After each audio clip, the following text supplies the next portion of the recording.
Hello, hello, hello, everyone, and welcome to the Coaching Corner.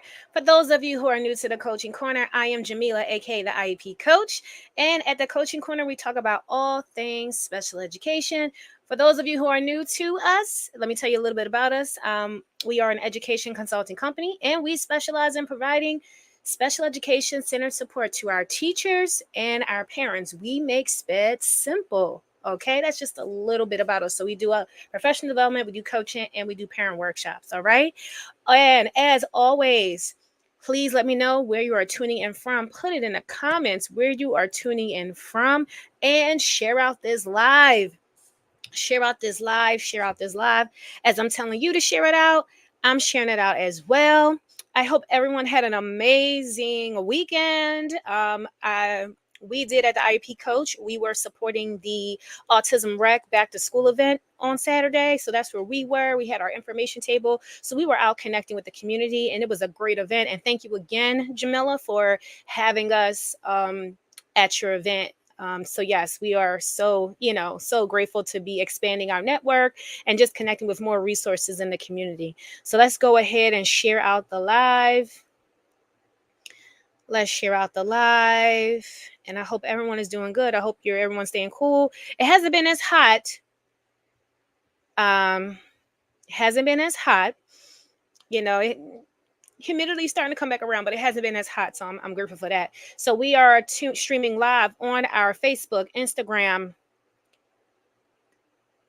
LinkedIn, and YouTube page. I had to think about that for a minute.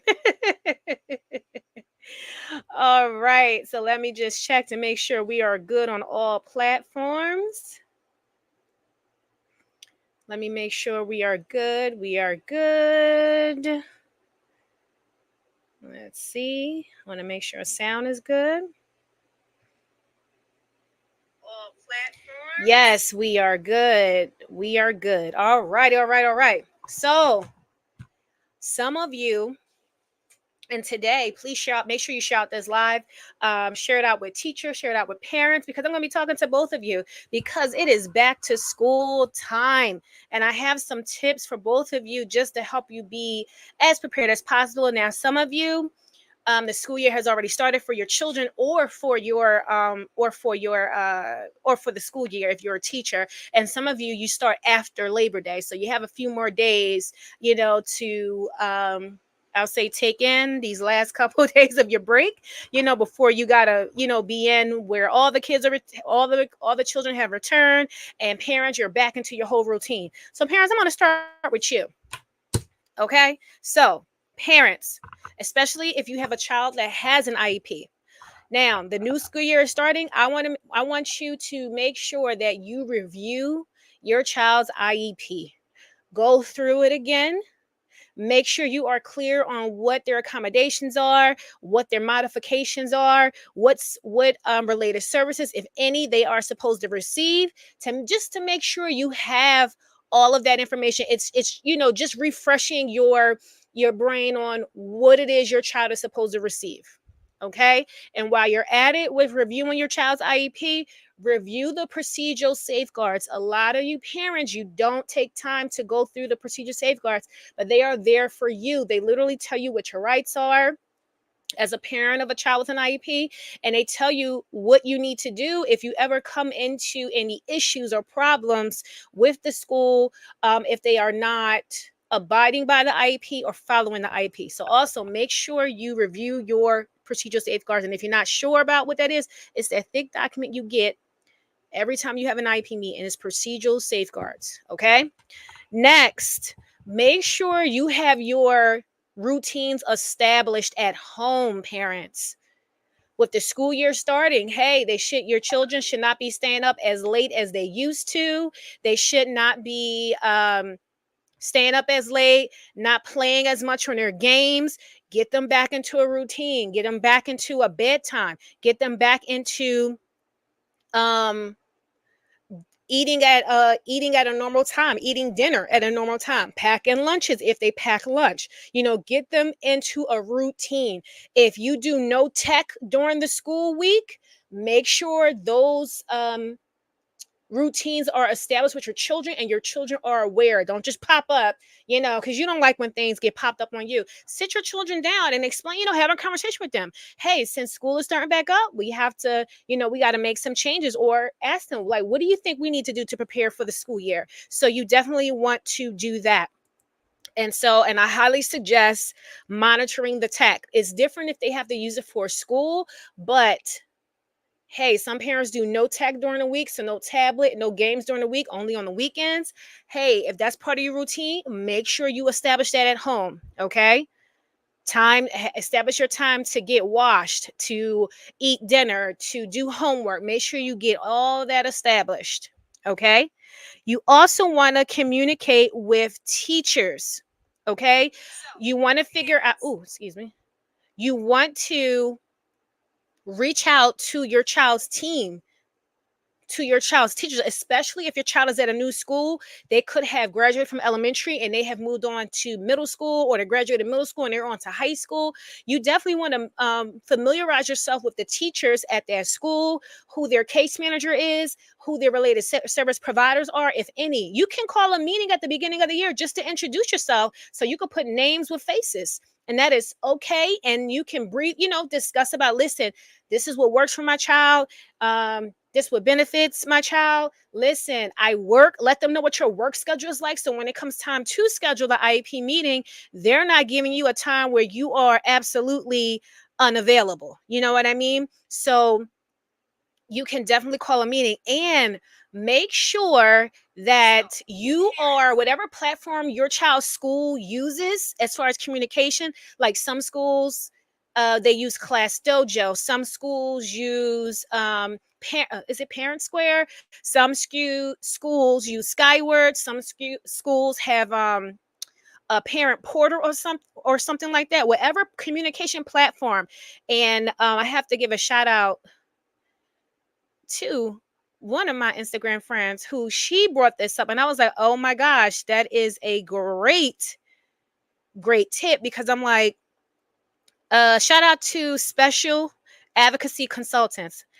I think she did a live, or she made a reel about this, about parents making sure that you are registered with your school's communication platform. And you definitely want to, so that way when announcements go out, you get it. That way when they're communicating with you, you will get the communication.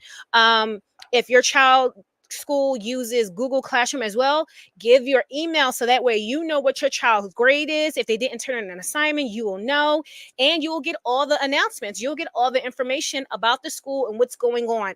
And individual teachers, when they send you information, you will get it. So make sure that the phone number and email that you have provided to the school and that you have provided to the case manager is the actual working email and working number. So that way you will definitely get the communication. Okay. And parents, last but not least, or not last but not least, you want to also, we already talked about routines, preparing your children for the transition, especially, again, they're leaving elementary and going to middle school. Talk about what it's like, to be in middle school, the changes, switching classrooms, having a locker, perhaps getting more work, having more responsibility. Talk about those transitions with your children. If you're able, go visit the school before the school year starts, if your child school year has not started yet. These are things you definitely want to do to help with their transitions. And last but not least, parents, you want to continue to advocate for your kid. Make sure you know what's going on at the school. Make sure your child teachers know about what they are. You inform them about what any special accommodations they need. And then also let them know, listen, this is what I do at home. Let me know what you need, because you definitely want to foster the relationship with the school, with the teachers, because it definitely takes a village to educate our children. All right. So, recap, parents, you want to make sure you review your child's IEP. You want to make sure you establish routines. You want to make sure you communicate with teachers. And you want to make sure you prepare your child for transitions. And you want to make sure that you continue to advocate for your child. Okay? You want to make sure that you continue to advocate for your child. Now, let's switch over to our teachers, our SPED teachers. Okay? You definitely want to review the IEPs, whether you're a gen ed teacher or a special education teacher. You definitely need to review the IEPs of the IEPs that are in your class. And if you're a SPED teacher, review the IEPs on your caseload. So that way, you know what your students are getting, the students on your caseload, what they need, what they provide, and you can support teachers with making sure that they are following the IEPs. But if you're a gen ed teacher, make sure you look at the IEP at a glances that you get, and you are clear on any accommodations you need to give in your classroom, any modifications you need to give in your classroom. Okay, you want to definitely review those IEPs in the beginning. Okay. You also want to make sure you have your clear communication system. How are you going to communicate with your parents? Are you using something like a Clash Dojo?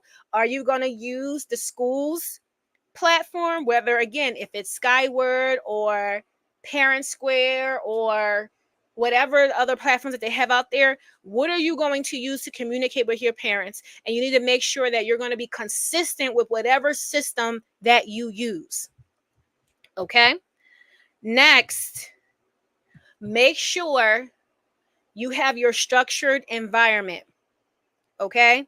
I taught seventh grade. I had seventh grade English. So, how my classroom was structured, first of all, I cannot work in chaos, and I know my students can't. So, one, my classroom space was clean and tidy, and it was orderly. Everything was organized. And I'm in the like the first 2 weeks of school, I modeled how to come in my room and how to leave my classroom. And I modeled for students what needed to be done at each part of the classroom. Hey, this is where you're going to be sitting at. This is our check-in board. This is because I had students who checked in with me, and then I had my students for class. So students who checked in with me, I went through the whole check-in process, and I modeled it for them. We went through it together. Students who was in my class, I let them know directions will always be on the board. Read the board when you come in, and also you will have a checklist on your desk. Pay attention to the checklist. Here's where homework is. Here's where homework goes. This is where you're going to put your journals. This is where, if you were absent, you need to check this bin and see what did you miss. You have to have a structured environment. Any supplies I had, they were out for them because they're for them to use. So I made sure they were on the level that they could reach them. Okay. What's your process for using the bathroom? What is your process for having to go to the office or the counselor? Make sure you have all that in your classroom, and make sure, please do not overdo your classroom teachers where your students are in sensory overload because you have so much stuff on your walls and you have so much stuff in your room that it is overstimulating your students. Please make sure you do not do that. Okay. Make sure next you want to make sure you collaborate with the support staff. So whatever providers are going to be supporting your students, if it's speech, if it's OT, if it's physical therapy, if it's hearing, if it's counseling, if it's an outside provider coming in, if you have paraprofessionals working with you or instructional assistants, you want to make sure that you collaborate with them. You give them clear directions. If you're a case manager and you have a certain paraprofessional or instructional assistant working with you, make sure they have what they need to be successful this year. Make sure they have the IP at a glances for the students that you will be servicing. Make sure that they have the schedules. You want to also communicate with the related service providers as well to make sure they know the student schedules. They know when they're going to pull them, where they're going to be servicing the students. Okay. And then also, if anything arises, have communication with the related service providers, because they can give you strategies and give the gen ed teacher strategies on things they can do with the students in a classroom to help them if they're having any difficulty. Last but not least, teachers, have a spot in your room. If a student is having difficulty, you may call it a meltdown, you may call it sensory overload, you may call it something else. Have a spot in your room designated where they can just go over there and decompress and then come back and join the class. Make sure you give sensory breaks to your students. Okay? It may be something where, hey, we're putting our pencils down, we're doing some jumping jacks, or we're going to move around and do something, or we're going to take a walk around the room, or it could be something where you're doing some stretching. It could be you can talk to your occupational therapist about this as well, to see like what are some sensory breaks that you can do. You can have a music break, and you have to change the movement with the change of with the change of the music being played. Have some type of sensory break for your students, and have a spot in your room where students can go to that area to decompress if they are getting overwhelmed. Okay, so teachers, make sure you review those IEPs. Make sure you have your communication system. Make sure you have a organized, structured classroom environment. Make sure you collaborate with your support staff and have those sensory breaks. Okay. All right. So I just want to remind you guys that we are having, we had such a great time doing our case management 101 workshop last month that we are doing it again. It is going to be September the 10th, and it is absolutely free. It's going to be online, so you can go ahead and register. I'm going to drop the link in the comments. Again, it is absolutely free. You can go ahead and register. So this is for if you are a new special education teacher, you are a new case manager working with the school system, you definitely want to take advantage of this opportunity, because it's going to be great. It's going to be so beneficial for you. So also definitely share this out with new teachers that you any new teachers that you know, or anyone like that. Those of you who are on Instagram, you can click the link in the bio and you can register as well. Again, it is absolutely free. It is free. Okay. Oops, let me go over here. Here we go.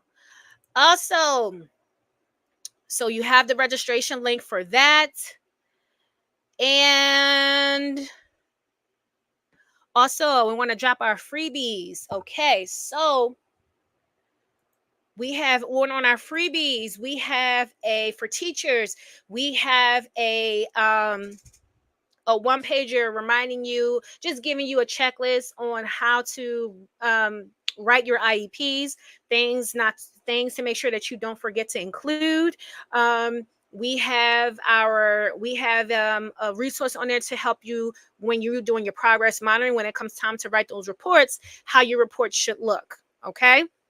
We also have information on there if you need support with IEPs, if you need support with IEP writing, we have some resources on that page as well.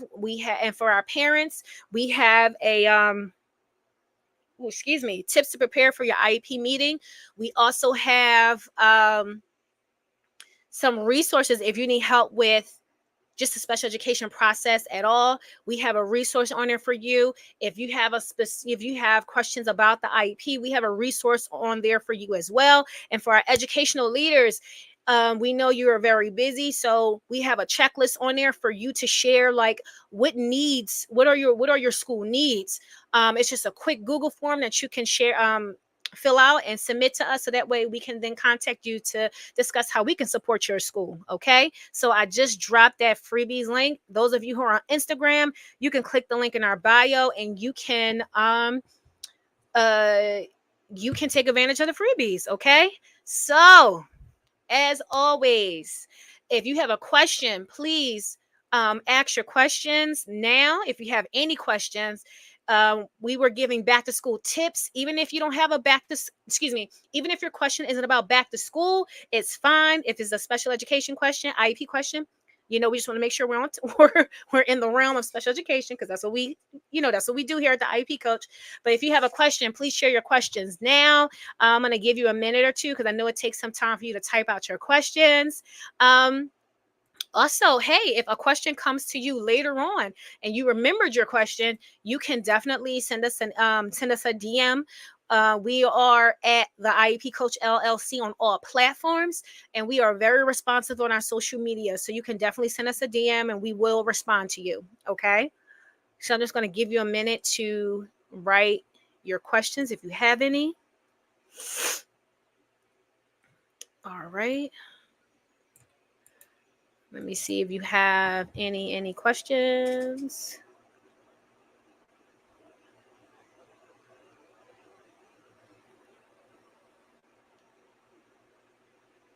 All right. I don't think you have any questions. Let me double check. Okay, I don't think we have any questions. So, again, if the question comes to you later on, feel free to send us a DM and we will answer your question, okay? And as always, please be kind to yourself, give yourself grace, okay? Do what you are capable of doing. You are one person and you are only capable of doing what you have control of, okay? Focus on what you can do, and what you can't, save it for tomorrow. All right? We will see you all next Tuesday, 6:30 p.m. Eastern Standard Time. You all have an amazing evening.